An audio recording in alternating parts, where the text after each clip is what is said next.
नमस्कार, मैं doctor Mahesh Sharma, director Indian institute of training and employment आपका अभिनंदन एवं स्वागत करता हूं। आशा करता हूं आप सभी बंधु भगिनी अपने अपने स्थानों पर कुशलतापूर्वक अपने दायित्वों का निर्वहन कर रहे होंगे।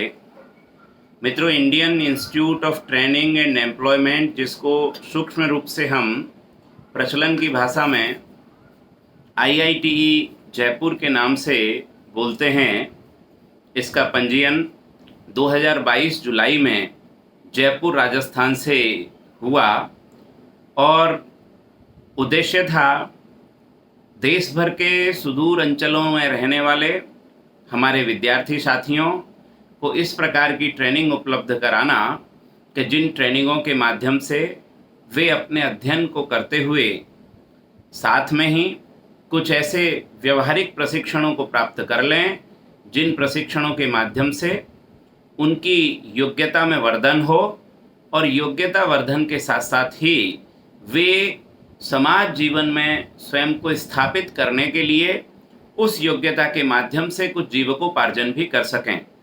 यद्यपि भारत की शिक्षा पद्धति हजारों वर्ष पूर्व की यदि हम चर्चा करें तो अत्यंत ही उत्कृष्ट स्थिति में थी और संपूर्ण विश्व को ज्ञानवान चरित्रवान बनाने का कार्य यहाँ के शैक्षणिक संस्थानों और विश्वविद्यालयों के माध्यम से, गुरुकुलों के माध्यम से किया जाता रहा है।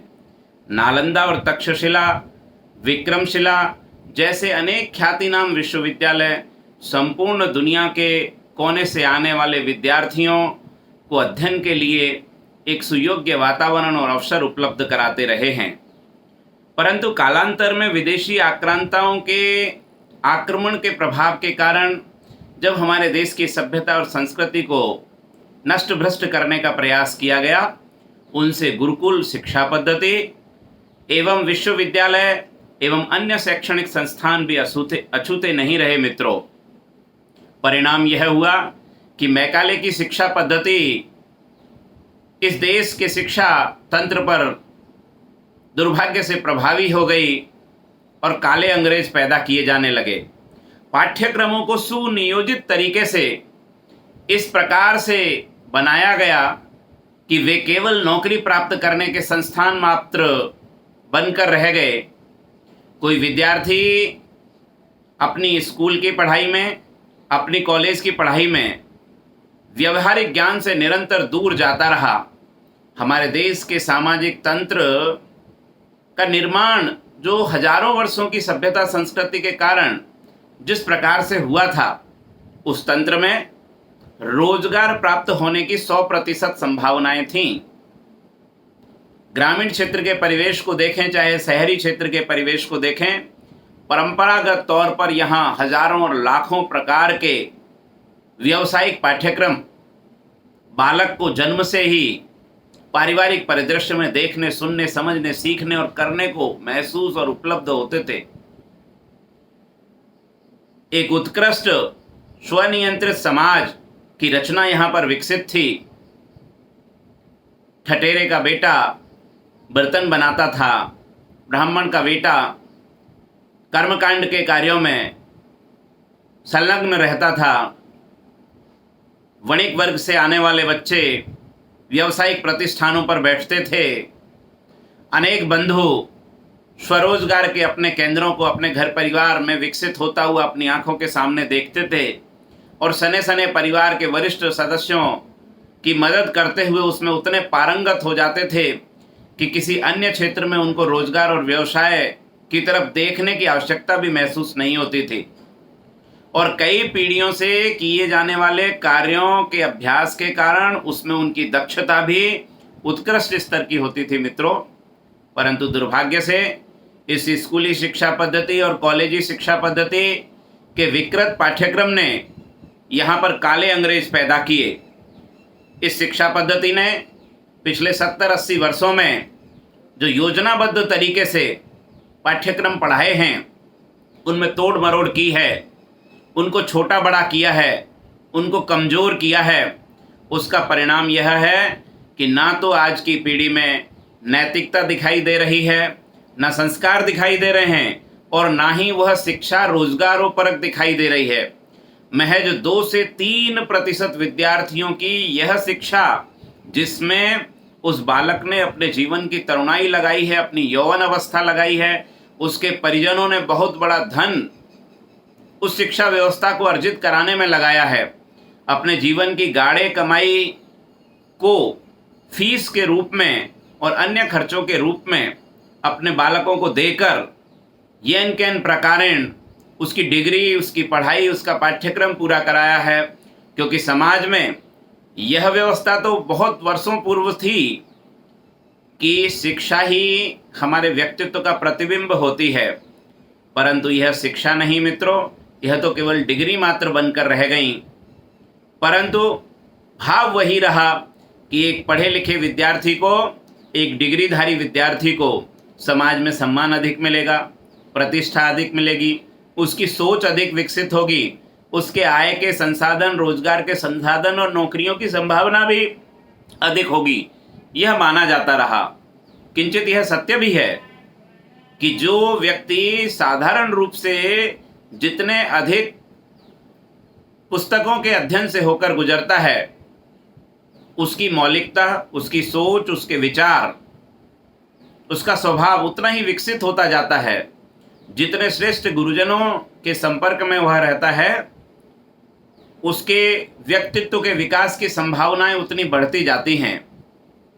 यह निश्चित तौर पर सत्य है, परंतु उस कालावधि में उसे क्या पढ़ाया जा रहा है, किसके द्वारा पढ़ाया जा रहा है, किस परिदृश्य में, किस परिवेश में, किस वातावरण में पढ़ाया जा रहा है, यह भी अपने आप में बहुत महत्वपूर्ण है।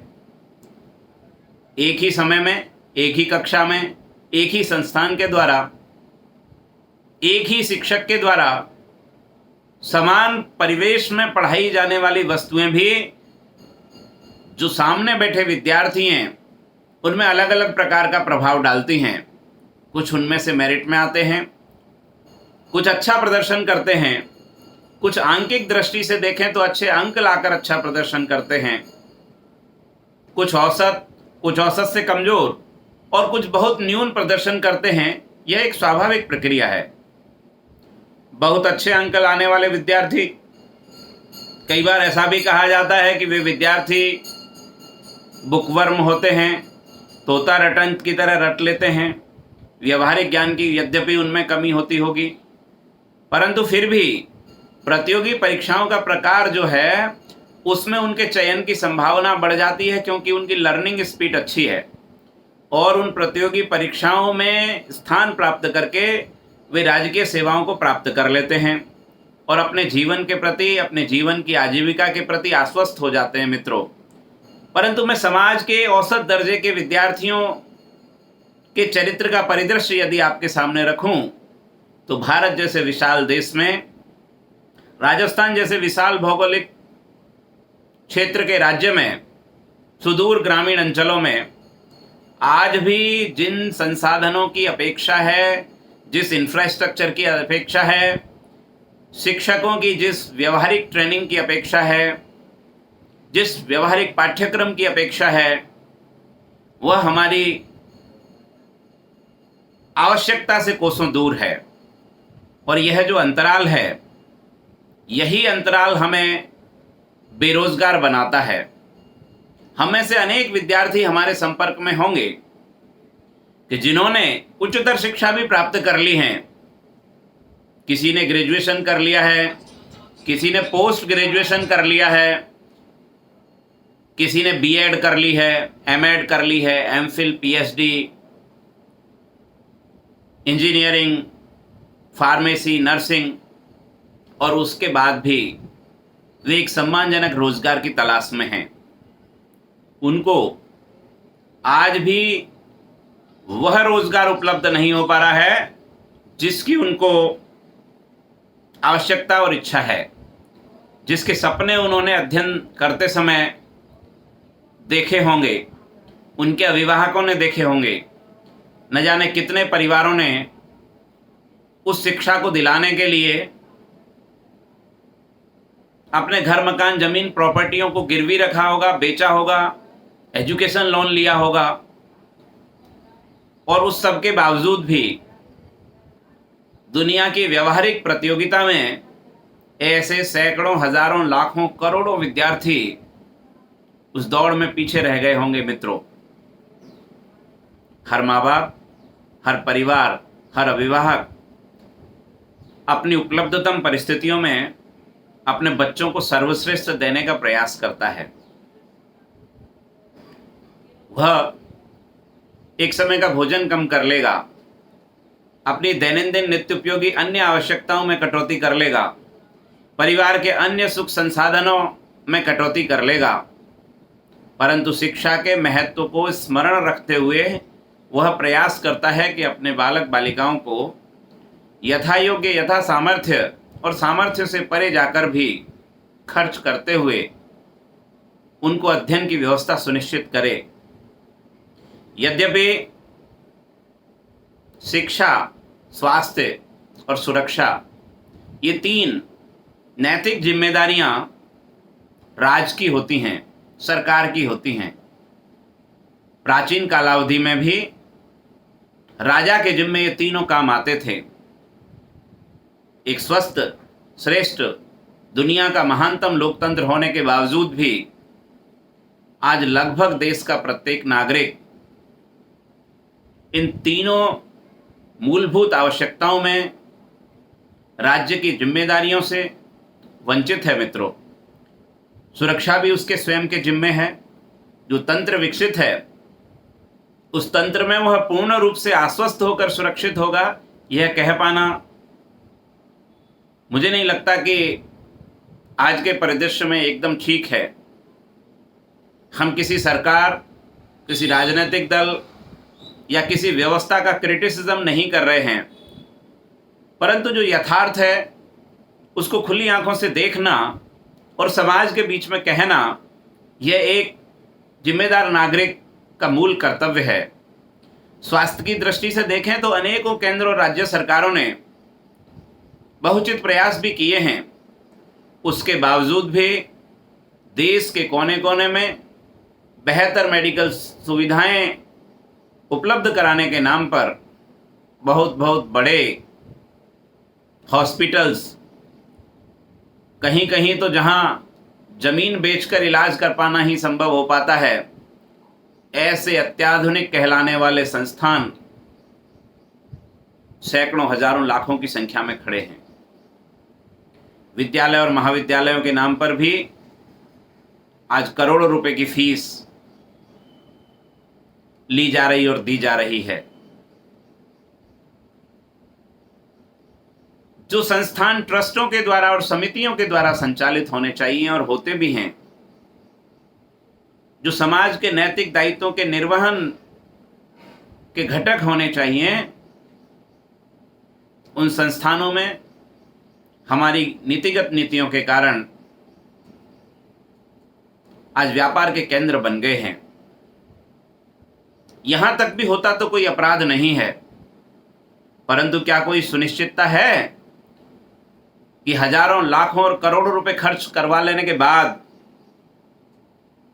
उन बालकों का भविष्य सुनिश्चित होगा? क्या कोई संस्थान 100% प्लेसमेंट की जॉब की गारंटी देता है? क्या कोई संस्थान एक बालक को, एक बालिका को, एक विद्यार्थी को, एक शिक्षार्थी को यह सुनिश्चित करता है कि हमारे यहाँ प्रवेश लेने पर, हमारे शिक्षकों के द्वारा पढ़ाए जाने पर, हमारे पाठ्यक्रम को पढ़ने पर, हमारे यहाँ के परिदृश्य में रहकर सीखने समझने पर आप 100% सम्मानजनक रोजगार युक्त रहोगे? मित्रों, क्यों ऐसा नहीं हो पाता? इंजीनियरिंग के कुछ विद्यार्थियों से मेरी बात हो रही थी, वे मैकेनिकल इंजीनियरिंग कर रहे थे। उन्होंने कहा कि हमारे पाठ्यक्रम में फिएट पढ़ाई जा रही है। फिएट एक गाड़ी होती थी जो अंग्रेजों के ज़माने में चलती थी, उसके बाद भी बहुत दिनों तक चलती रही, इमरजेंसी के कालखंड तक भी संभवतया वो रही होगी। और 2022-23 के काल युग में जहां Lamborghini, Mercedes, Jaguar, Audi, Bentley, हमर और उससे भी आधुनिक गाड़ियां बन रही हैं, उनकी टेक्नोलॉजी, उनका इंजन, उनकी बाकी की सारी मैकेनिज्म पाठ्यक्रम में पढ़ाई नहीं जा रही। पाठ्यक्रम 40 वर्ष पुराना है, 50 वर्ष पुराना है। जब वह विद्यार्थी इंजीनियरिंग करके व्यवहारिक दुनिया में बाहर आएगा और इंटरव्यू देगा, तो सामने वाली कंपनी जिसको इंजन बनवाना है लैम्बोर्गिनी का और विद्यार्थी सीख कर आया है फिएट का, एम्बेसडर का, मारुति 800 का, तो कैसे पूर्ति होगी मार्केट की डिमांड और जो विद्यार्थी को आता है उसमें। और उसी का कारण है कि वह विद्यार्थी रोजगार से वंचित रह जाता है। ठीक इसी प्रकार की स्थिति दूसरे सभी सेक्टर्स में भी है। आईटी के सेक्टर में देखें, चाहे सिविल के सेक्टर में देखें, केवल इंजीनियरिंग ही नहीं वरन बाकी के जितने भी अध्ययन अध्यापन के कार्य किए जा रहे हैं उनमें लेटेस्ट अपडेशन की व्यवहारिक कमी है। परिणाम यह होता है कि बहुत बड़ा समय, बहुत बड़ी ऊर्जा, बहुत बड़ा धन, बहुत बड़ा संसाधन, बहुत बड़ा सामर्थ्य लगाने के बावजूद भी हम उन बालक बालिकाओं को बेरोजगारी के दलदल में धकेल देते हैं। और उस दलदल में जिसमें पहले से ही करोड़ों विद्यार्थी फंसे हुए हैं, वहां पर प्रतिवर्ष करोड़ों और नए विद्यार्थियों के फंसने का परिणाम यह होता है कि एक भयावह स्थिति बन जाती है। ऐसे में मेरा माननीय अभिभावकों से, विद्यार्थियों से और संस्थान संचालकों से निवेदन है कि आप नवीनता लाएं। कुछ जगह आपके हाथ बंधे हुए हो सकते हैं, पाठ्यक्रम को परिवर्तित करने का सामर्थ्य आपके प्रबंधन में, आपके अधिकार क्षेत्र में नहीं आता होगा, लेकिन कुछ नवीन, आधुनिक, वर्तमान आवश्यकताओं को पूरा करने की दृष्टि से जिन विषयों की आवश्यकता है, जिनकी डिमांड मार्केट में है, ऐसे पाठ्यक्रमों को अतिरिक्त कक्षाओं के तौर पर या सजेशन के तौर पर उन विद्यार्थियों को सुझाव दीजिए। स्वयं जागरूक रहें, अभिभावकों को जागरूक करें, विद्यार्थियों को जागरूक करें। दुनिया की प्रतियोगिता बहुत कठिन है मित्रों। विद्यार्थी तो माँ बाप के कंधों पर पढ़ रहा बढ़ रहा होता है, अपने आसपास के परिदृश्य के कुछ साथियों के संपर्क में रहता है, कुछ शिक्षकों के संपर्क में रहता है। जब तक उसकी उम्र विकसित होती है, जब तक वो दुनिया की प्रतियोगिता का हिस्सा बनता है, तब तक देर बहुत हो चुकी होती है। और ऐसे में उसे लगता है कि काश सही समय पर उचित मार्गदर्शन उसे भी प्राप्त हुआ होता, तो संभवतया उसके जीवन की दिशा कुछ और होती। और एक औसत दर्जे के विद्यार्थी की यदि मैं बात करूं, जो आज भी 60-70% अंक ला रहा है, 50% अंक ला रहा है, कारण चाहे कुछ भी हो, अंकों के कम हो ज़्यादा होने का अभिप्राय ये बिल्कुल नहीं है कि वह कितना योग्य है, कितना योग्य नहीं है, पर साधारण तौर पर जो मूल्यांकन किया जाता है उसे औसत दर्जे का विद्यार्थी माना जाता है। यद्यपि ये बात अलग है कि अनेक बार समाज जीवन के अनेक क्षेत्रों में उत्कृष्टतम स्थानों पर ऐसे ही विद्यार्थी अपना स्थान दर्ज कराते हैं, अपना नाम दर्ज कराते हैं और टॉपर और मेरिटोरियस विद्यार्थियों को भी लीड कर रहे होते हैं। क्योंकि शैक्षणिक क्षेत्र में हो सकता है उनमें अधिक अंक लाने की पात्रता नहीं थी, पर व्यवहारिक दुनिया में, व्यवहारिक दुनिया की समझ में उन्होंने अपने आप को ढाल लिया और उसके अकॉर्डिंग अपने कार्य व्यवसाय का चयन किया और उसी के आधार पर उन्होंने आगे की योजना रचना बनाते हुए उस पर कार्य करना प्रारंभ किया। मित्रों, ऐसी अनेक व्यवहारिक समस्याएं जब अनुभव में आईं तो Indian institute of training and employment की स्थापना हमने की। और केवल विद्यार्थी क्षेत्र में ही नहीं वरन आज ट्रेनिंग की सबको आवश्यकता है। Life is a continue process of learning. जीवन सीखने का मार्ग है। जन्म से मृत्यु पर्यंत यदि हमारी सीखने की इच्छा शक्ति जागृत रहती है तो हम श्रेष्ठ से श्रेष्ठतर बनते चले जाते हैं। कोई भी व्यक्ति हर विधा में पारंगत नहीं हो सकता, हर विधा में पारंगत होना चाहता भी नहीं है। हो भी नहीं सकता। परंतु ऐसे अनेक जीवन के हिस्से होते हैं जिनमें प्रावीण्यता लाना आवश्यक होता है, जिनमें औसत स्तर का ज्ञान तो आवश्यक होता ही होता है। तो हम जब जब जिस जिस क्षेत्र में होते हैं उसमें स्वयं को और उत्कृष्ट कैसे बना सकते हैं, उसके लिए साहित्य हो सकता है, मीडिया हो सकता है, श्रेष्ठ गुरुजन हो सकते हैं, कुछ संस्थान हो सकते हैं, कुछ व्यक्ति ऐसे हो सकते हैं जो इसी क्षेत्र को, इसी कार्य को प्रामाणिकता से पूरा कर रहे हैं। इंटरनेट भी आज के समय में यदि अच्छी सामग्री जुटाकर कार्य किया जाए तो एक महत्वपूर्ण शस्त्र आपके लिए इस सारी दृष्टि से हो सकता है। हम लोग भी 400 से अधिक प्रकार के पाठ्यक्रमों को विकसित कर रहे हैं। एक पूरी टोली रिसर्च एंड डेवलपमेंट की हमारे साथ जुड़ी हुई है। किन किन क्षेत्र के लोगों को किस किस प्रकार की ट्रेनिंगों की आवश्यकता हो सकती है, उस पर काम चल रहा है। उन ट्रेनिंगों के क्या मॉड्यूल हो सकते हैं, उन मॉड्यूल्स में क्या क्या कंटेंट होना चाहिए, और उस कंटेंट को लेकर किस प्रकार से हम अपनी टीम को प्रशिक्षित करते हुए जिन्हें प्रशिक्षण की आवश्यकता है उन तक क्या डिलीवर्ड कर सकते हैं, क्या हम उसकी आवश्यकता की व्यवहारिक पूर्ति कर रहे हैं, इसका भी मूल्यांकन करते हुए इस विषय पर निरंतर हम लोग काम कर रहे हैं, स्वयं भी सीखते हुए, आप लोगों को भी सिखाते हुए। अभी के संदर्भ में मैं विशेष रूप से बात करूंगा विलेज कैंटीन के कॉन्सेप्ट की। Indian institute of training and employment ने ये महसूस किया कि ग्रामीण क्षेत्र के अंदर एक बड़े व्यापार की, एक बड़े बाजार की संभावनाएं छुपी हुई हैं। टीयर 1, टीयर 2 सिटीज़ में बहुत बड़ी बड़ी नेशनल इंटरनेशनल कंपनियों के कॉरपोरेट के द्वारा अनेक संसाधन उपलब्ध कराते हुए व्यापार की संभावनाओं को तलाशा जा रहा है। परंतु टीयर 3 कस्बे और गांव, वहां पर असंगठित तौर पर बड़ा व्यापार बाजार होने के बावजूद भी वहां तक अभी लोग नहीं पहुंच रहे हैं।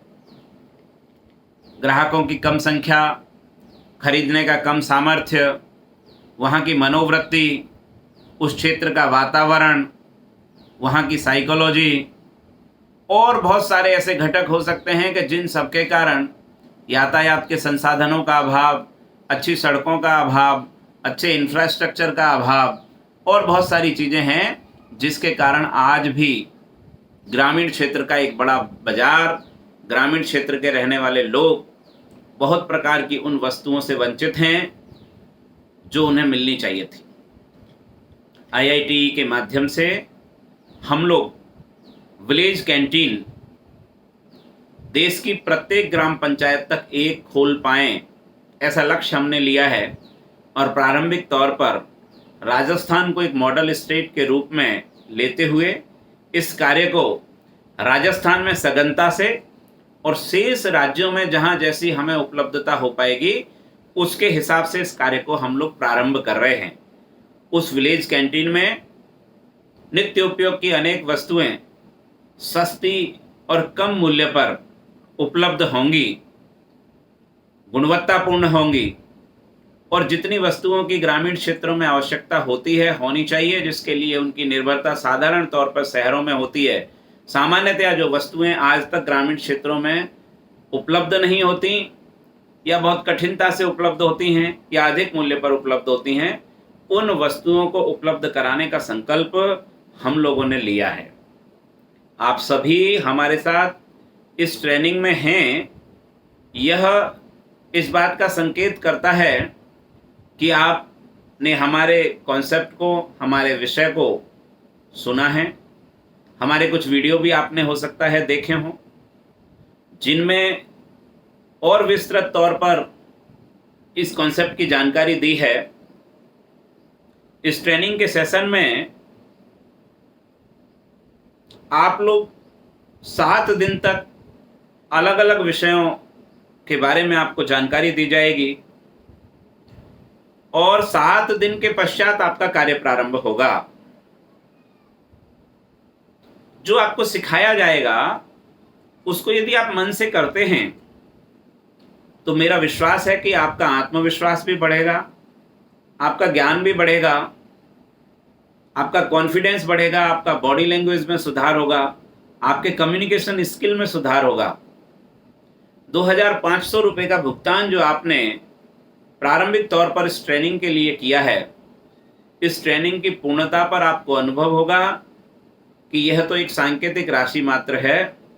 इस प्रकार की व्यवहारिक चीज़ों की जानकारी अभी तक हमें कहीं दी ही नहीं गई थी। किस प्रकार से आपका योग्यता वर्धन होते हुए आपके आय में भी वृद्धि हो, यह चिंता मित्रों हमारी है।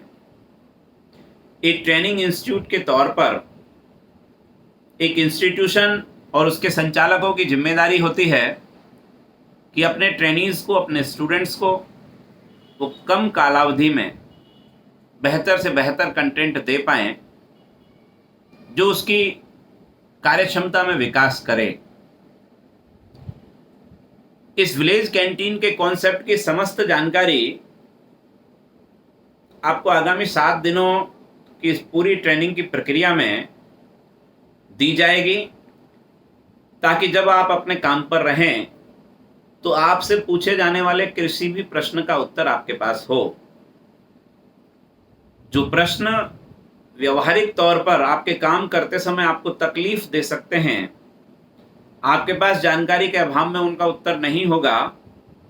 हम लोग प्रयास करेंगे कि इन 7 दिन के सेशन में वो पूरे प्रश्नों का समाधान आपके पास हो।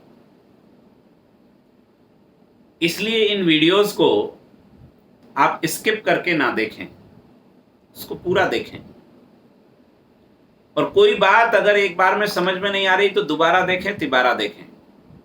जिस प्रकार से स्कूल और कॉलेज में पढ़ते समय एक अच्छा विद्यार्थी, एक मेरिटोरियस विद्यार्थी अपने पाठ्यक्रम को 3-3, 4-4, 5-5 बार पढ़ता है, तो अपने आप को एक जिज्ञासु की भांति, एक विद्यार्थी की भांति यदि आप लेंगे, चाहे आपकी आयु कोई भी हो, इस कार्य में, इस ट्रेनिंग में आपने बतौर ट्रेनी, बतौर विद्यार्थी अपना पंजीयन किया है, तो मेरा निवेदन है कि आप इसे पूरा देखें, उसका चिंतन करें, मनन करें, स्मरण करें, हृदयांगित करें इन सारी विषय वस्तुओं को। और जब 7 दिन की पूरी ट्रेनिंग हो जाए तो मूल्यांकन करें अपने ज्ञान का, इस कार्य के प्रति। जिस दिन आपने प्रारंभ किया उस दिन कैसा था और आज कैसा है। और आपका कोई योग्य सुझाव हो जो छूट गया हो हमसे आपको बताने में, तो वो अवश्य दें, क्योंकि सारी विद्वता हम में हो यह आवश्यक नहीं है। यद्यपि पूरे काम का मॉडल बहुत अनुभव के बाद, बहुत सारे लोगों से चर्चा के बाद बनाया गया है, बहुत सारा R&D लगा है, बहुत सारा रिसर्च लगा है, उसके बावजूद भी किसी विषय की नवीनता आपके माध्यम से आ सकती है, तो मैं ऐसे सभी सुझावों का अभिनंदन और स्वागत करूंगा। हम सभी मिलकर इस प्रोजेक्ट को एक मॉडल प्रोजेक्ट के रूप में अगर खड़ा करेंगे तो देश की इकोनॉमी में न केवल सुधार होगा मित्रों, ग्रामीण क्षेत्रों में भी यह एक आर्थिक आंदोलन के रूप में उभरेगा। रोजगार की अनंत संभावनाएं, महंगाई दर पर नियंत्रण और ऐसे अनेक विषय हैं जो अगले दिनों की ट्रेनिंगों में आपके सामने स्टेप बाय स्टेप आते चले जाएंगे। आज की इस प्रारंभिक चर्चा में, इस पहले दिन की चर्चा में, मैं आपको विलेज कैंटीन के बेसिक कॉन्सेप्ट के बारे में बता रहा हूं। Indian institute of training and employment एक पंजीकृत संस्थान है जिसके पास सोपेक्ट का भी लाइसेंस है, GST का भी लाइसेंस है, केंद्रीकृत बैंक में जिसका बैंक अकाउंट है, जिसके पास ट्रेडमार्क भी है, कॉपीराइट के लिए आवेदन किया हुआ है, जिसके पास आधार का रजिस्ट्रेशन है, आधार उद्योग का है, एमएसएमई का है, गवर्नमेंट ऑफ इंडिया के साथ एफिलेटेड है, गवर्नमेंट ऑफ राजस्थान के साथ एफिलेटेड है, यहाँ के श्रम विभाग के साथ एफिलेटेड है, आईएसओ अंतर्राष्ट्रीय गुणवत्ता मानक प्रमाण पत्र भी हमारी कंपनी के पास आगामी 3 वर्षों के लिए उपलब्ध है, और अनेक क्षेत्रों में जो आवश्यक पंजीयन होते हैं वे सब हमने ले रखे हैं। जब आपसे कोई पूछे कि क्या आपकी कंपनी पंजीकृत है, तो आपको आवश्यक पंजीयन के प्रपत्रों की प्रतिलिपि उपलब्ध कराई जाएगी। आप उनको बता सकते हैं कि जी हाँ, जितने प्रकारों के ट्रेड लाइसेंस की हमें आवश्यकता है वे सभी हमारे पास उपलब्ध हैं। फिर आपको कोई अगर प्रश्न आए कि क्या आपकी कंपनी जो प्रोडक्ट देती है उनकी खरीदी जीएसटी बिल के आधार पर होती है, तो आप उन्हें स्पष्ट कीजिए जी हाँ, 100% खरीदी जीएसटी बिलों के साथ ही होती है और 100% बिक्री भी जीएसटी बिलों के साथ ही होगी। पूर्ण पारदर्शिता पूर्ण दृष्टि से यह व्यवसाय किया जाएगा। सरकार को जितना अंशदान कर के तौर पर एक जिम्मेदार नागरिक के नाते हमें देना चाहिए, वो हमारी जिम्मेदारी का हम 100% निर्वहन कर रहे हैं, करेंगे। उसके बाद कोई व्यक्ति पूछ सकता है कि हम जब ग्रामीण क्षेत्र के अंदर अपनी दुकान खोलेंगे तो क्या हमें भी इसी प्रकार के समस्त लाइसेंसों की आवश्यकता रहेगी? तो आप उन्हें कह सकते हैं कि जी नहीं, आपको ग्रामीण क्षेत्र में ऐसे अनेक लाइसेंसों की आवश्यकता नहीं रहेगी, और जिन लाइसेंस की आवश्यकता रहेगी उनके पंजीयन कराने में हम यहाँ केंद्र से ही आपका पूरा व्यवस्था प्रबंधन करेंगे, आपकी मदद करेंगे। इस प्रकार के जो आवश्यक उपयोगी लाइसेंस हैं वे सभी लाइसेंस किस किस पद्धति से कितने दिनों में मिलते हैं, कहाँ से मिलते हैं, क्या उनकी पंजीयन प्रक्रिया है, कितनी उनमें धनराशि लगेगी, ऐसी संपूर्ण जानकारी आपको हमारे जो इसके लीगल एक्सपर्ट होंगे उनके माध्यम से जानकारी मित्रों आपको निःशुल्क मिलेगी। आपकी प्रक्रिया में सहयोग कराने का कार्य भी निःशुल्क होगा, और जो राजकीय फीस अगर कोई एप्लीकेबल है तो उसको भरने की जिम्मेदारी आपकी होगी। जो आवश्यक दस्तावेज या कागज आपको उपलब्ध कराने हैं उनको उपलब्ध कराने की जिम्मेदारी आपकी होगी। फिर यदि पंजीयन की आवश्यकता नहीं है तो आपके सामने प्रश्न आ सकता है कि फिर हम व्यापार कैसे करेंगे, हम बिल कैसे लेंगे? तो भारत सरकार के द्वारा एक प्रावधान है जिसमें आप अपने आधार नंबर और पैन कार्ड से भी खरीदी कर सकते हैं दुकान पर बिक्री के लिए। आपका जो बिल बनेगा उस बिल में केवल आधार नंबर और पैन नंबर यदि डाला जा रहा है तो आपको उसी प्रकार का बिल उपलब्ध होगा जैसा बिल किसी जीएसटी रजिस्टर्ड शॉप को दिया जाता है। आपको पूछना होगा कि यदि सेविंग अकाउंट हमें रखना पड़ेगा या करंट अकाउंट रखेंगे या केवल नकद में व्यापार कर सकते हैं। जी हाँ, आप अपना सेविंग अकाउंट भी रख सकते हैं, करंट अकाउंट भी रख सकते हैं, नकद में भी व्यापार कर सकते हैं। आप अपने बिक्री किए हुए सामानों का भुगतान फोन पे, गूगल पे, पेटीएम, भारत पे, क्यूआर कोड या अन्य जिस विधा में आप अभी तक परंपरागत तौर पर लेते आए हैं उस किसी भी प्रकार से ले सकते हैं। किसी भी नई बाध्यता से होकर आपको गुजरना नहीं पड़ेगा। फिर प्रश्न आएगा कि हमें स्टॉक मेंटेन करना पड़ेगा क्या, स्टॉक रजिस्टर मेंटेन करना पड़ेगा क्या, कोई अकाउंटेंट रखना पड़ेगा क्या, रिटर्न्स जो है वो लगातार भरनी पड़ेंगी क्या? तो जैसा कि मैंने आपको प्रारंभ में बताया कि इन सब कार्यों का सहयोग और मदद आपको यहाँ केंद्रीकृत व्यवस्था से की जाएगी। आपको जितने प्रशिक्षण की आवश्यकता होगी वो पूरा प्रशिक्षण दिया जाएगा। स्टॉक को मेंटेन करने के लिए हमारा सॉफ्टवेयर रहेगा, एप्लीकेशंस रहेंगी।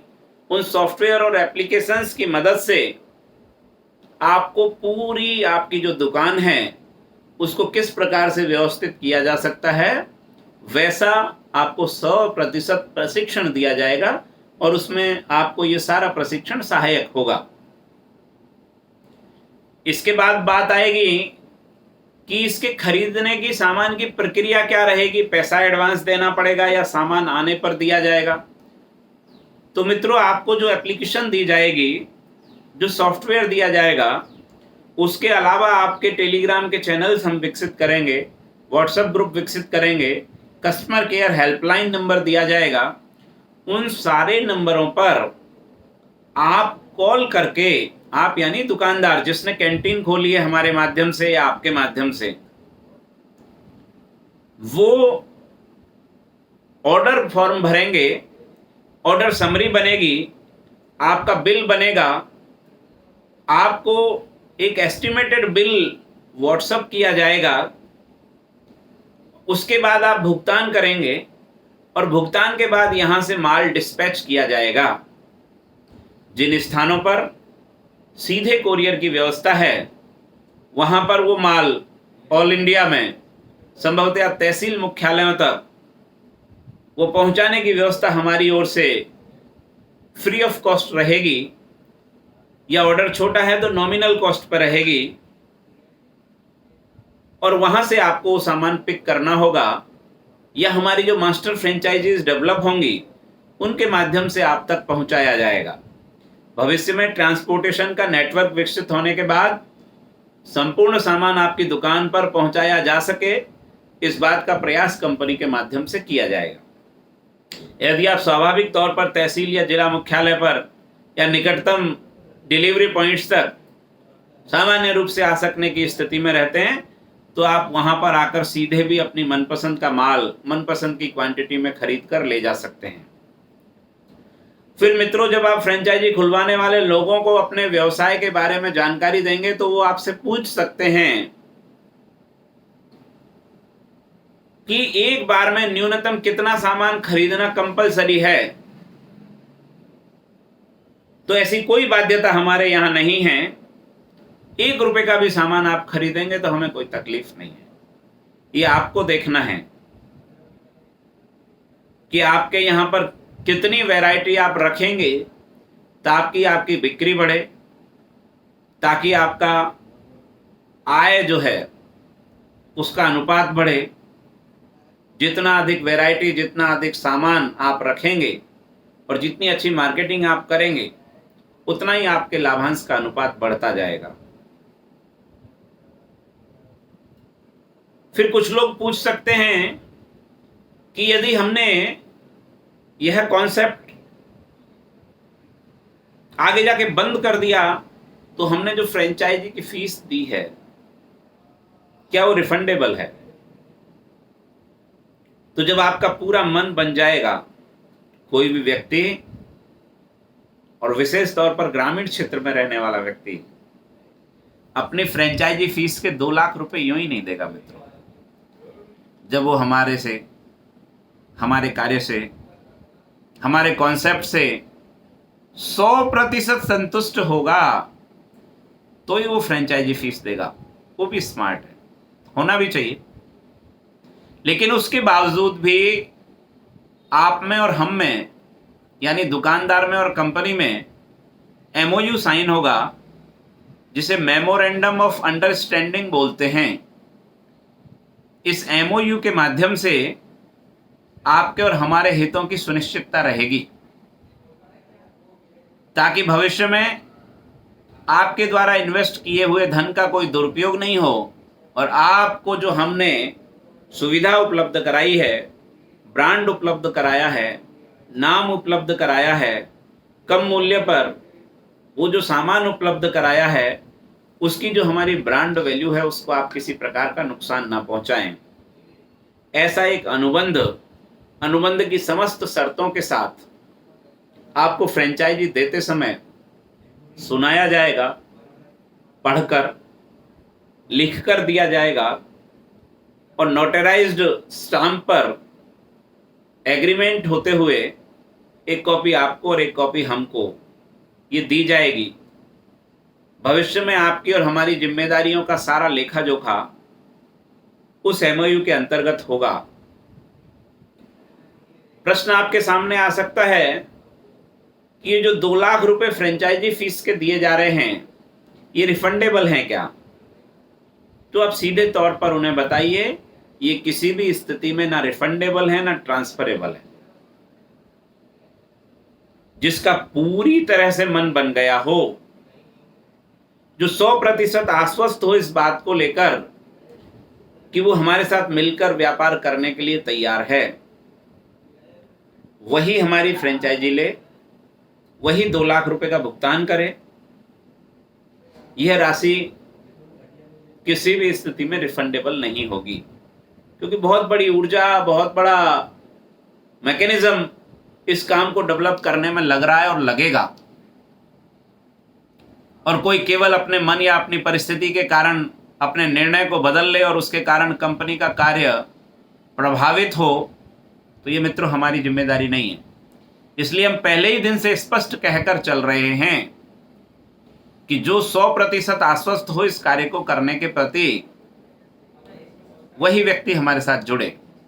और वैसे भी हमें एक पंचायत में एक ही व्यक्ति ढूंढना है। बहुत सारे लोग चला चला कर फोन कर रहे हैं। जब ट्रेनिंग लेने के बाद आपको काम दिया जाएगा, आपको नंबर्स दिए जाएंगे, आप उनको अप्रोच करोगे, कॉल करके, मैसेज करके, वॉइस कॉलिंग के माध्यम से, व्हाट्सएप मैसेजेस के माध्यम से कंपनी भी आपको सभी प्रकार के टूल्स और रिसोर्सेज उपलब्ध कराएगी। तो कुछ ही महीनों में आप देखेंगे कि लोग चलाकर आपको अप्रोच कर रहे हैं।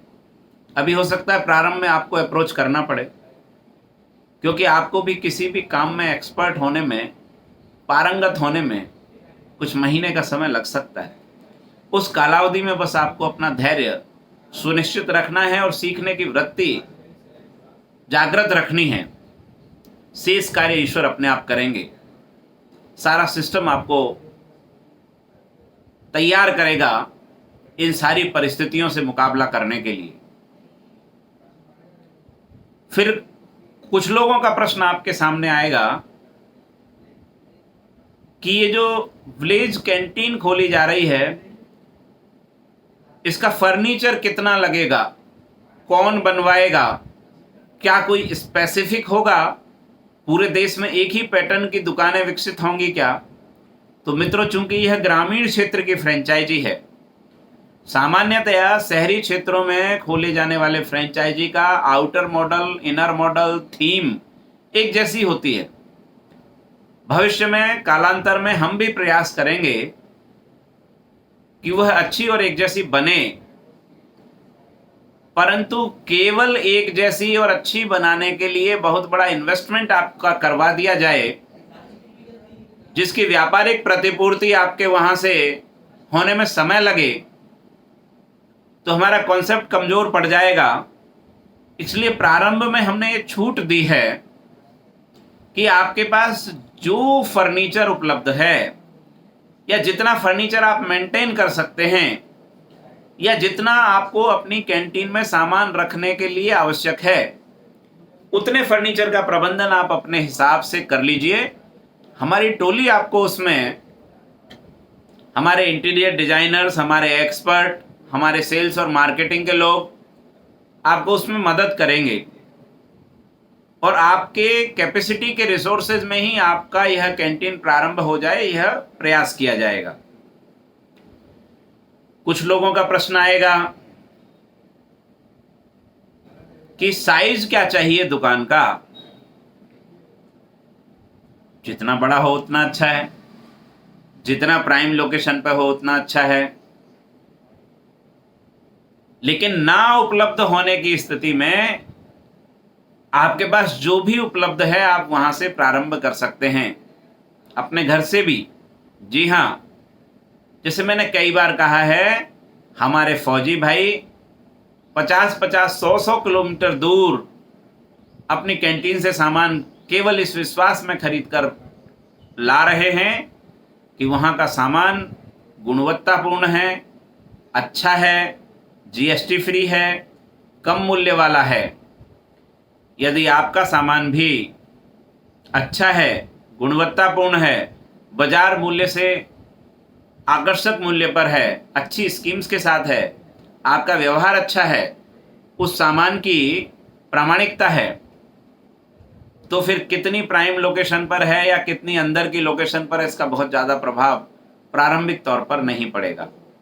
हाँ, प्रचार प्रसार में इस बात का सहयोग अवश्य मिलता है कि गांव की जो प्रमुख सड़क है जहां से यातायात गुजरता है, उस प्रमुख सड़क पर या उसके निकट यदि आपका स्थान है तो प्रतिदिन सैकड़ों लोग वहां से गुजरेंगे और देखेंगे तो उनको पता चलेगा। और यदि अंदर है तो आप प्रमुख सड़कों पर 2-4 होर्डिंग्स लगा सकते हैं, बैनर्स लगा सकते हैं, स्टिकर्स लगा सकते हैं, पंपलेट बंटवा सकते हैं, वॉल पेंटिंग्स करा सकते हैं, कैनोपी लगाकर लोगों को खड़ा कर सकते हैं।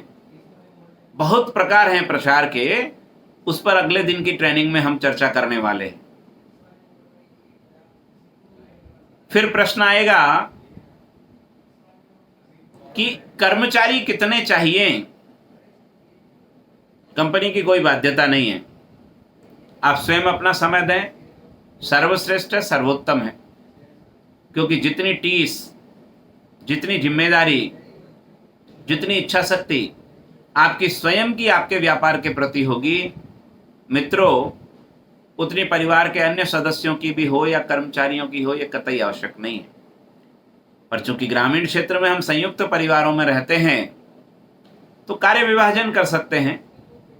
बहुत प्रकार के कार्य दुकानदारों के जिम्मे रहेंगे ही, तो उसमें काम बांट लें, समयावधि बांट लें, कौन क्या हिस्से का काम करेगा, कौन खरीदारी का काम करेगा, कौन बिलिंग और अकाउंटिंग का काम करेगा, कौन हिसाब किताब रखेगा, कौन बिक्री का काम करेगा, कौन मार्केटिंग का काम या सेल्स का काम करेगा या प्रचार प्रसार का काम करेगा। ये सारे कामों को बांटा जा सकता है और उसकी व्यवहारिक ट्रेनिंग हम उन दुकानदारों को भी देने वाले हैं जो दुकान खोलने वाले हैं। परंतु आपके सामने ये चर्चा इस दृष्टि से की जा रही है कि आप ही वो प्रथम व्यक्ति होंगे जो अप्रोच करेंगे उन दुकानदारों को, उन दुकानों को खोलने के लिए। तो वो अपनी जिज्ञासाओं का समाधान आपके यहाँ से ही, आपके माध्यम से ही करेगा। एक प्रश्न और आएगा, क्या ये कोई सरकारी योजना है? आप किसी गवर्नमेंट के डिपार्टमेंट से बोल रहे हैं क्या? तो मित्रों, आपको उनको बिल्कुल स्पष्ट करना है कि यह किसी भी प्रकार की ना तो सरकारी योजना है, ना कोई सरकार से अनुदान प्राप्त योजना है। ये विशुद्ध व्यापारिक स्वतंत्र योजना है जो किसी संस्थान के द्वारा चलाई जा रही है, जिसका नाम है Indian institute of training and employment, जो सरकार से आवश्यक रूप से पंजीकृत तो है, अधिकृत तो है, पर सरकार के हिस्से के काम को या सरकार की योजना के हिस्से के काम को नहीं कर रहा है। जिस तरह से आज मार्केट का स्ट्रक्चर है, दुकानें खुली हुई हैं गांव गली मोहल्लों में, शहरों में, गांवों में, जिलों में, ठीक उसी प्रकार की दुकान है। एक सिस्टमैटिक ऑर्गेनाइज वे में चल रही है। आप चाहें तो बाबा रामदेव की पतंजलि की दुकानों का एक छोटा उदाहरण दे सकते हैं। पूरी तरह से हम वैसे नहीं हैं, परंतु फिर भी प्रारंभिक तौर पर समझने की दृष्टि से आप ऐसा बोल सकते हैं। कुछ लोगों का प्रश्न होगा कि इस दुकान में मिलने वाले प्रोडक्ट कौन से होंगे? तो वही जो शहरों में आज बिक रहे हैं, वही जो भविष्य में गांवों में भी उपलब्ध होंगे, वे सभी जिनकी आवश्यकता हमको रहती है। फिर भी क्या, ऐसा पूछा तो मित्रों, ग्रोसरी के आइटम्स हो सकते हैं, कपड़े हो सकते हैं, कन्फेक्शनरी के सामान हो सकते हैं, किचन के सामान हो सकते हैं, इलेक्ट्रॉनिक आइटम हो सकते हैं, मोबाइल और मोबाइल एसेसरीज हो सकते हैं, बाथरूम के सामान हो सकते हैं, नित्य उपयोगी वस्तुएं हो सकती हैं, ऐसे अनेक प्रकार के सामान, बर्तन हो सकते हैं।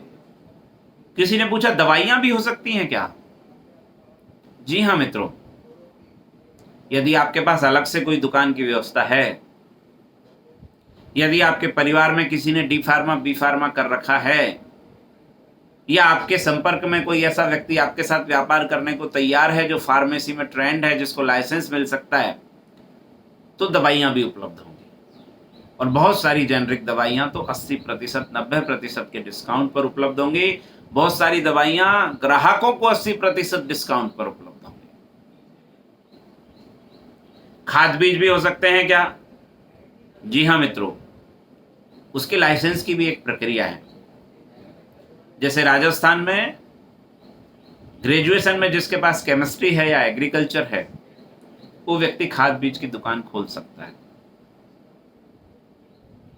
वहां पर फिर ऑर्गेनिक खाद भी बेचा जा सकता है, अन्य प्रकार के पेस्टिसाइड और खाद भी बेचे जा सकते हैं। और मार्केट में सैकड़ों हजारों प्रकार के विकल्प उपलब्ध हैं, उसको न्यूनतम दर पर उपलब्ध कराने का संकल्प हमारा है। शेष प्रक्रियाएं तो आपको ही पूरी करनी होंगी। और साधारण दुकान खोलने के लिए सरकार की किसी प्रकार की अन्य बाध्यता नहीं है, परंतु वे सामान जो लाइसेंस पद्धति पर ही मिलते हैं, उसका कोई शॉर्टकट नहीं है। उसके लिए तो लाइसेंस लेना अगर अनिवार्य है तो अनिवार्य है, उसका कोई विकल्प हमारे पास नहीं है। हाँ, आप अगर मानक पूरे करते हैं, अहर्ताएं पूरी करते हैं, योग्यताएं पूरी करते हैं, तो उसमें समय कम लगे, पैसा कम लगे, बिचौलियों की आवश्यकता ना पड़े, इस कार्य का प्रबंधन हम आपका सहयोग करते हुए कर सकते हैं। कुछ लोगों का प्रश्न था कि आज जो सामान आप उपलब्ध करा रहे हैं भविष्य में उपलब्ध नहीं कराए तो, या आज जिस मूल्य पर उपलब्ध करा रहे हैं भविष्य में उपलब्ध नहीं कराया तो मित्रों, व्यवहारिक रूप से सारे विषय बिंदु मेमोरेंडम ऑफ अंडरस्टैंडिंग में, एमओयू में आ जाएंगे, एग्रीमेंट में आ जाएंगे। बाजार में वस्तुओं का मूल्य बाजार की प्रकृति पर निर्भर करता है। आज टमाटर 100-150 रुपए किलो मिल रहा है, 2 महीने पहले 20 रुपए किलो मिल रहा था। तो क्या आपका कोई ग्राम का दुकानदार आपको आज 20 रुपए किलो उपलब्ध करा सकता है? संभव नहीं। ऐसे ही अन्य वस्तुओं के भी दाम अगर बाजार में कम या ज्यादा होंगे, तो जिस दिन आप खरीद कर रहे हैं, आप यानी दुकानदार मेरे से खरीद कर रहा है, उस दिन वह सामान बाजार की अन्य जो होलसेलर हैं उनसे सस्ता मिले, इस बात की नैतिक जिम्मेदारी मेरी है। आप 6 महीने पहले भी वो सामान ज्यादा सस्ता मिल रहा था, उस कीमत से तुलना मत कीजिए। हो सकता है 6 महीने बाद आपको पहले से भी ज्यादा सस्ता मिलने लग जाए, पहले से महंगा भी मिल सकता है। बाजार की प्रकृति पर सब कुछ निर्भर करता है। लेकिन जिस दिन आप मेरे यहां से सामान ले रहे हैं, उसी दिन बाजार में अन्य दुकानों पर उसका क्या मूल्य है, उससे सस्ता मिलेगा, इसको आप सुनिश्चित कर सकते हैं। और वैसे भी बाजार की प्रकृति होती है, सस्ता मिले तो सस्ता बेच दो, महंगा मिले तो महंगा बेच दो। 20 रुपए किलो टमाटर लाकर कोई दुकानदार 120 नहीं बेचता है, और ना 120 रुपए किलो लाकर 20 रुपए किलो बेचता है। 20 ला रहा है तो 30 बेच देगा, 40 बेच देगा, और 120 किलो रुपए में ला रहा है तो 150 बेच देगा, 180 बेच देगा। यही बाजार की प्रकृति और स्वभाव होता है। फिर कुछ दुकान वाले आपको प्रश्न पूछ सकते हैं कि मेरा अपनी पंचायत में संपर्क नहीं है, या मैं किसी दूसरी पंचायत में खोलना चाहूं तो? जी हाँ मित्रों, वो देश के किसी भी कोने की किसी भी पंचायत में कोई भी व्यक्ति दुकान खोल सकता है। उस ग्राम पंचायत का ही वह व्यक्ति रहने वाला हो, यह कतई आवश्यक नहीं है, बशर्ते उस गांव में उस व्यक्ति के खोलने से पहले हमारी कोई दुकान ना खुल गई हो, या हमारा इंगेज ना हो गई हो, बुक ना कर दी हो किसी ने। ये एक देखने का विषय हो सकता है। कुछ लोग प्रश्न पूछेंगे क्या क्या कागज लगेंगे। तो जब आप दुकान खोलना सुनिश्चित कर लेते हैं, मन बना लेते हैं, आपने हमारे सारे वीडियोस देख लिए, बाकी की चीजें देख ली, टेलीफोन पर वार्ता कर ली, जूम मीटिंग पर काउंसलिंग सेशन ले लिया, आप जयपुर भी आ गए, जयपुर आकर हम लोगों से मिल भी गए, आपने प्रोडक्ट रेंज भी देख ली, क्वालिटी भी देख ली, रेट कंपैरेटिव चेक कर लिया, एंड आफ्टर दैट आप 100% सेटिस्फाइड हैं, संतुष्ट हैं, मन बना चुके हैं दुकान खोलने का। तो अभी इस जुलाई के महीने में 2023 में हम केवल एक कंफर्मेशन फॉर्म आपके साथ साइन करेंगे, जिसके साथ एक 5,000 रुपये एक टोकन मनी के तौर पर आपसे लेंगे। आप कैश, फोन पे, गूगल पे, पेटीएम, किसी भी माध्यम से वो राशि हमें दे सकते हैं। और जब हमारी 100 से अधिक इस प्रकार के कंफर्मेशन फॉर्म हमारे हाथ में आ जाएंगे, तब फिर हम आपको एक ऑर्डर फॉर्म देंगे, जिसमें से क्या क्या सामान किस किस क्वांटिटी में आप लेना चाहते हैं वो आप तय करेंगे, हमें भेजेंगे। उसके बाद हम एमओयू साइन करेंगे आपस में। जिस दिन एमओयू साइन होगा उस दिन आप हमें 2 लाख रुपए की राशि फ्रेंचाइजी फीस के तौर पर, जिसे हमारे द्वारा लिया जाना है, जो नॉन रिफंडेबल है, जो हमारा एक तरह का कंसल्टेंसी और सर्विस फीस है आपको प्रोडक्ट सर्विस उपलब्ध कराने का, उसका चेक, डीडी, कैश, जीएसटी के साथ आप हमें देंगे। एग्रीमेंट आपके और हमारे बीच में होगा, जो जयपुर ही होगा। हमारा प्रतिनिधि आपके वहां उसी सप्ताह में जाकर आपका सेटअप देखकर आएगा। उसमें कोई आवश्यक संशोधन करने होंगे वह सुझाव देगा, आपका ऑर्डर फॉर्म लेगा। आप यहां से आकर भी सामान ले जा सकते हैं, आप तक सामान पहुंचाने की सुनिश्चितता भी की जा सकती है। पहले चरण में आपको लगे कि मैं आकर सामान देखकर अपने हाथ से यहां से डिलीवर्ड करा दूं और फिर वो पहुंच जाए, तो ये भी संभव है, इसमें कोई हमें आपत्ति नहीं है। सामान को खरीदते समय ही डिस्पैच होने से पहले उसका भुगतान सामान का मूल्य और जीएसटी के साथ आपको हमें करना होगा। सेम वही फोन पे, गूगल पे, पेटीएम, कैश, किसी भी प्रकार से सामान को आप वहां लेते समय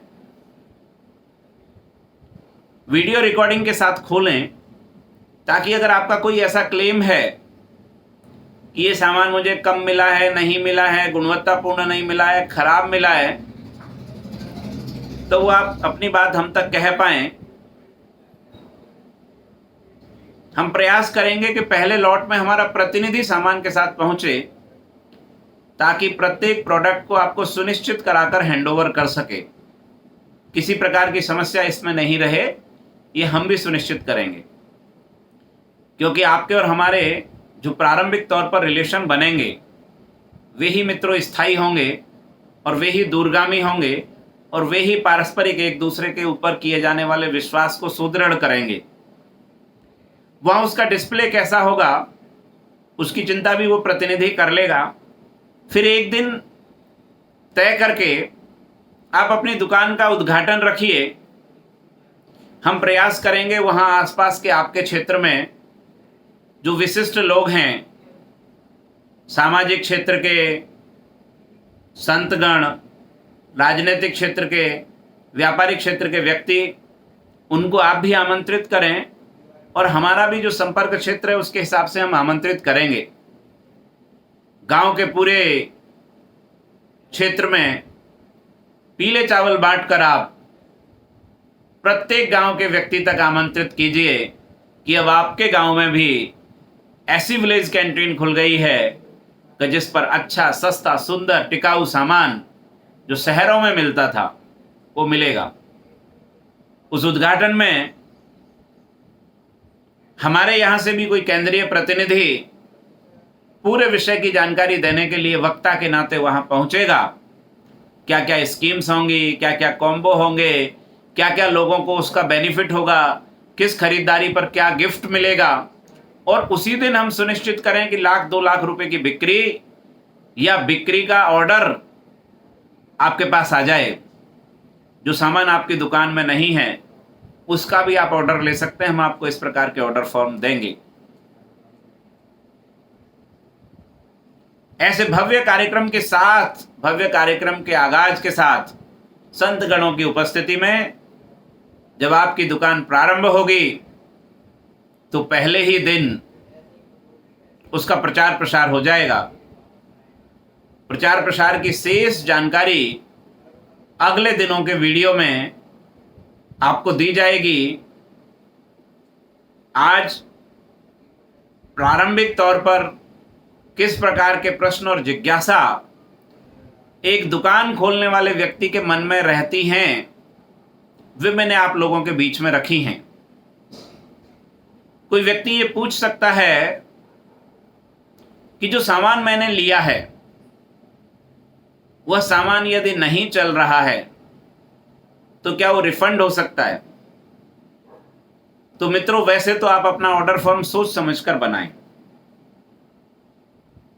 फिर भी यदि कोई वस्तु ऐसी लग रही है आपको कि ये आपके यहां डेड स्टॉक के रूप में खड़ी हो रही है, हमारी पॉलिसी का हिस्सा नहीं है पर आपकी सफलता हमारी सफलता का हिस्सा है, इसलिए उसका जो यथा योग्य समाधान हमसे हो पाएगा हम करेंगे। उस सामान के बदले में आपको अन्य सामान क्या दिया जा सकता है, उस सामान को लेकर कोई निकटवर्ती अन्य कैंटीन्स पर कैसे पहुंचाया जा सकता है, यह सुधार अपेक्षित है और करणीय अगर होगा तो निसंदेह हमारे द्वारा किया ही जाएगा। और कोई वस्तु ऐसी है कि आपने 6-8 महीने बाद कहा और उसकी डेट एक्सपायरी हो गई, तो जब मित्रों वो हमारे काम की नहीं है तो फिर उसे हम लेकर करेंगे क्या? इसलिए आप अपना ऑर्डर फॉर्म बनाते समय वैरायटी ज़्यादा रखें, रेंज ज़्यादा रखें, क्वांटिटी कम रखें।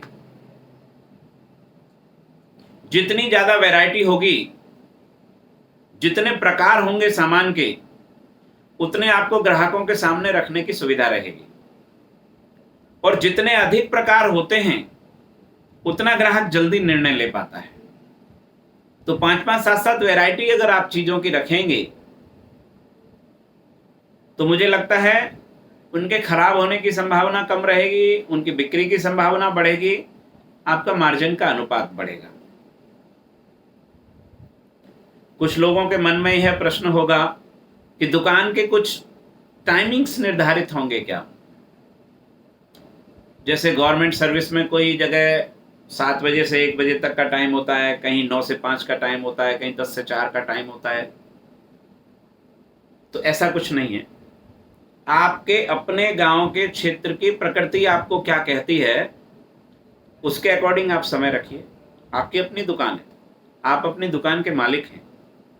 आपको अपनी योजना से, ताकि आने वाले ग्राहक को समय पर वस्तुएं मिल जाएं और ऐसा भी नहीं हो कि आपकी व्यक्तिगत दिनचर्या प्रभावित हो जाए। आपने लिख दिया 24/7 24 घंटे सुविधा उपलब्ध है, रात के 2:30 बजे आकर कोई कहता है भैया दुकान पर तो शटर लग रहा है, तो आप लिख सकते हैं कि सुबह 7 बजे से 12 बजे तक, शाम को 4 बजे से 8 बजे तक, या जो आपको ठीक लगता हो।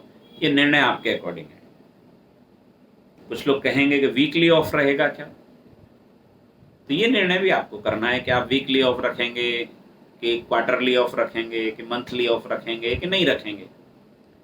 आपको अपने लिए अगर समय चाहिए तो हम कुछ मानक स्टैंडर्ड यहाँ से बनाकर देंगे, उनमें आप अपने अकॉर्डिंग संशोधन रख सकते हैं। जैसे हमारे यहाँ हमने साप्ताहिक तौर पर शुक्रवार का ऑफ रखा हुआ है। ये हमारे इनबाउंड काम करने का काम है। उसमें हम हमारे स्टॉक को मेंटेन करते हैं, हमारे ऑर्डर्स को चेक करते हैं, हमारे जो इंटरनल बिल और मैनेजमेंट और बाकी के काम है उनको करते हैं। शुक्रवार के दिन हम ऑफिस ओपन नहीं रखते, आप ऐसा मान सकते हैं। और यहाँ जब आप सोप एक्ट में पंजीकृत कराते हैं प्रदेश स्तर पर, तो आपको वीकली ऑफ रखना भी पड़ता है गवर्नमेंट की गाइडलाइन के अकॉर्डिंग, ताकि कर्मचारियों को आप अवकाश दे पाओ। कुछ सर्विसेज ऐसी होती हैं जैसे हॉस्पिटल है या इमरजेंसी सर्विसेज होती हैं जहां रोटेशनली अपने कर्मचारियों को वीकली ऑफ दिया जाता है और वो सर्विस कंटिन्यू कर रही होती है। ऐसे ही कुछ लोगों का प्रश्न होगा कि क्या यह 2 लाख रुपए जो फ्रेंचाइजी फीस है ये मैं टुकड़ों में दे सकता हूं क्या? तो नहीं मित्रों, जिस कॉन्सेप्ट में आप जितनी फ्लेक्सिबिलिटी लाते हैं, जितना लचीलापन ला देते हैं, जितने प्रकार की छूट देते हैं, उतना ही वह अनडिसिप्लिन्ड होता जाता है, अनसिस्टमेटिक होता जाता है, अनडूएबल होता जाता है। यह 2 लाख रुपए की फ्रेंचाइजी फीस वन टाइम एक साथ ही आपको देनी होगी। हमें पूरी पंचायत में सिर्फ एक आदमी ढूंढना है, ये याद रहे। और निश्चित तौर पर एक एक पंचायत में एक नहीं 10-10, 20-20, 30-30 लोग आपको मिलेंगे, ऐसा मेरा आत्मविश्वास है।